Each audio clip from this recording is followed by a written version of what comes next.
which is actually a three-sided building. And I'm not sure exactly how you operate, so I've had to kind of guess at some of this. But I think you, and correct me if I'm wrong, or maybe I should ask you how you do it. But with spraying or pesticides or anything that matter, those rigs are washed before they come home at night in the field.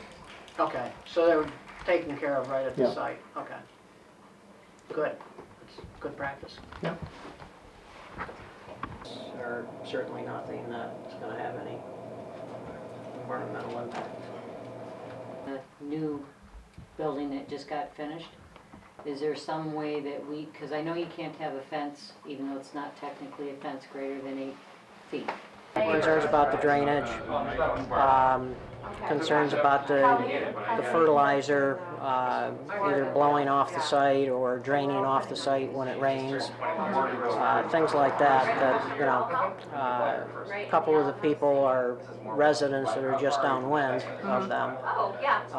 And you know, obviously they have some concerns that environmentally there may be some issues. I don't know, it was a misunderstanding, whether they weren't aware that they needed a site plan, then they needed to come in before the planning board to get that. But we were just trying to correct that oversight and make sure that it was being done properly. We try to make them come back into compliance, and you know, in some cases, for example, tonight the action that was taken by the board was to table the application until we get more information on the impacts of that work on the site drainage. So And, the asphalt millings have an effect on the drainage? they could have.